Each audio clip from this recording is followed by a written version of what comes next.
নমস্কার বন্ধুরা, কেমন আছো? আশা করি তোমরা সবাই ভালো আছো।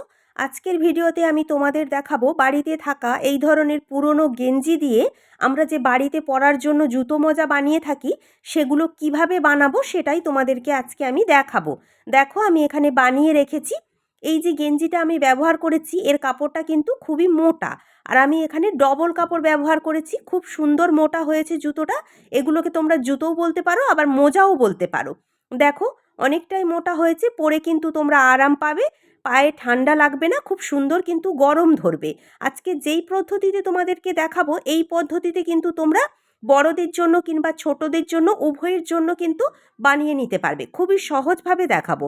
আমি এখানে গেঞ্জি ব্যবহার করছি, তোমরা চাইলে পুরনো সোয়েটার ব্যবহার করতে পারো বা বাড়িতে থাকা যে কোনো কাপড় দিয়ে তোমরা অনায়াসে কিন্তু বানাতে পারো।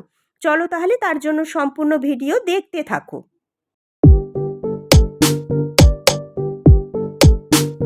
এরপর দেখো, তাহলে তোমরা পা থেকে যদি মাপ নাও তাহলে কিভাবে মাপটা নেবে। ঠিক এইভাবে ফিতে ধরে পায়ের লম্বার মাপটা তোমরা নিয়ে নেবে। এরপর দেখো, ঠিক এইভাবে ফিতে ঘুরিয়ে পায়ের চওড়ার মাপটা নিতে হয়। বুঝতে পেরেছো? এইভাবে মাপ নিয়েও তোমরা বানাতে পারো, কিংবা কিভাবে পা ফেলে ড্রয়িং করতে হয় সেটাও তোমাদেরকে দেখিয়ে দেবো। অথবা তোমরা তোমাদের জুতো থেকেও মাপ নিতে পারো। এরপর দেখো, এই যে জুতোটা রয়েছে, এই যে সামনের জয়েন্টের যে অংশটা রয়েছে, এই জয়েন্টের অংশটা তোমরা কতটা রাখবে আঙুলের কাছ থেকে ফিতে ধরে তোমরা কিন্তু মাপ নিয়ে এইভাবে দেখে নেবে যে তোমরা কতটা জয়েন্ট রাখতে চাও আর কতটা খোলা রাখতে চাও। এইভাবেই তোমরা ঠিকঠাক করে মাপটা নিয়ে নেবে, যাতে জুতোর মধ্যে পাটা খুব ইজিভাবে ভরা যায়। আমার এটা গেঞ্জি কাপড়, সুতির কাপড় হলে খোলাটা একটু বেশি রাখবে। এরপর দেখো, আমি এখানে গেঞ্জি কাটিং করে নিয়েছি, এক ফোল্ডে গেঞ্জি রেখেছি। গেঞ্জির ওপর কিভাবে পা রেখে মাপ নিতে হয় একটু ভালো করে দেখে নাও। একেবারে পায়ের ওপরের আঙুল বরাবর একটা দাগ দিয়ে নেব, এই সাইড বরাবর একটা দাগ দিয়ে নেব, এই সাইড বরাবর একটা দাগ দিয়ে নেব, নিচের দিকে গোড়ালি বরাবর একটা দাগ দিয়ে নেব। এরপর পাটা সরিয়ে নেব। এরপর তোমরা দেখে নাও কিভাবে এক্সট্রা কাপড় বাড়াতে হয়। এই দাগের সাইডে নিয়ে নেব 1 ইঞ্চি, এই দাগের সাইডেও নিয়ে নেব 1 ইঞ্চি। এটা গেঞ্জি কাপড় বা সোয়েটার দিয়ে যদি তোমরা কাটিং করো দুটো সাইডে 1 ইঞ্চি করে নেবে, আর যদি সুতির কাপড়ে কাটিং করো 1.5 ইঞ্চি নিয়ে নেবে। এরপর দেখো, এই দাগের নিচের দিকে নিয়ে নেবো 1/2 ইঞ্চি, এই দাগের ওপরের দিকে নিয়ে নেবো 1/2 ইঞ্চি। গেঞ্জি কাপড় বলে 1/2 ইঞ্চি করে ওপর নিচ নিয়েছি। এটা সুতির কাপড় হলে অবশ্যই ওপর নিচে তোমরা 1 ইঞ্চি করে নিয়ে নেবে। কারণ গেঞ্জি কাপড় কিংবা উলের কোনো কাপড় স্ট্রেচেবল হয়, টানলে কিন্তু বড় হয়। আর সুতির কাপড় কোনো রকমভাবে টান খায় না, তাই সুতির কাপড় দিয়ে বানালে কাপড় একটু বেশি বেশি করে নিয়ে নেবে। এরপর দেখো, এখানে দাগ দিয়ে আমি একটা বক্স করে নেব। কিভাবে আমি মাপগুলো নিচ্ছি একটু ভালো করে দেখলেই তোমরা বুঝতে পারবে। এরপর দেখো, যেমনভাবে দাগ দিয়েছিলাম দাগ বরাবর কাপড়টা কাটিং করে নেব। ঠিক একই রকমভাবে আরও একটা কাপড় কাটিং করে নেব। একটা কাপড়ের ওপর আর একটা কাপড় ভালো করে সমান করে বসিয়ে এখানে কাটিংটা আমি করে নেব। দুটো কাপড় কিন্তু কাটিং করতে হবে। দেখো তাহলে, দুটো কাপড় কাটিং করে নিয়েছি। কাপড়ের লম্বা রয়েছে 10 ইঞ্চি আর চওড়া রয়েছে 6.5 ইঞ্চি।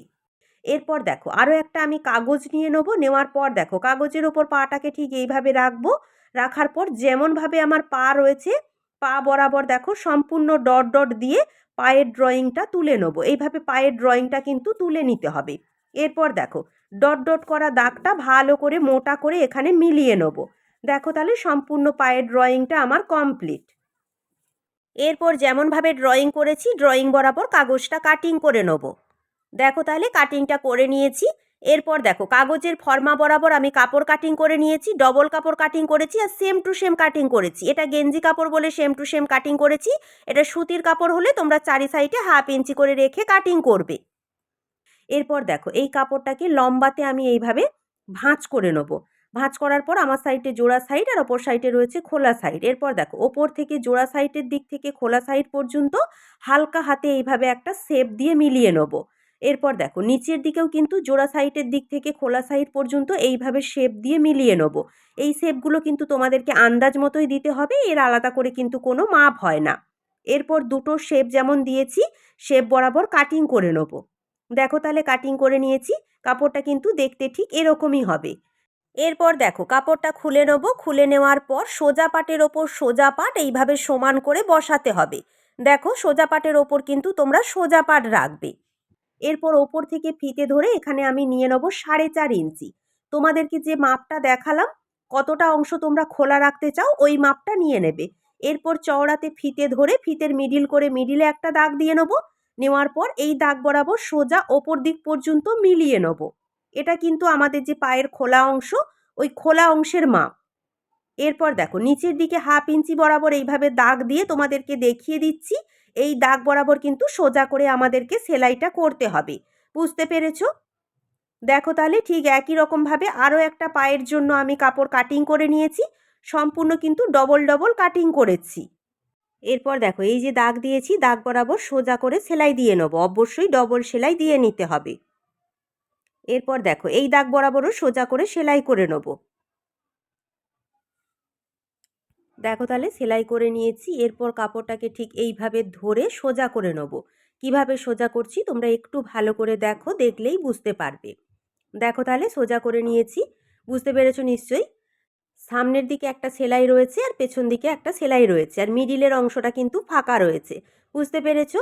এরপর দেখো এই পাটের এইভাবে মিডিল বরাবর ওপরের দিকে আর নিচের দিকে দুটো দাগ দিয়ে নিতে হবে। নেওয়ার পর দেখো এই পাটটা ঠিক এইভাবেই সমান করে উঠিয়ে রাখতে হবে। দাগ বরাবর যে সেলাইগুলো রয়েছে ওইগুলো মিলিয়ে নেবে।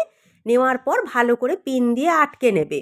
ওপরের সেলাই বরাবর ওপরের দাগটা মেলাবে, আর নিচের সেলাই বরাবর নিচের দাগটা মিলিয়ে ভালো করে পিন দিয়ে আটকে চারি সাইডটা দেখো এইভাবে সমান করে ধরে সেলাই করে নিতে হবে।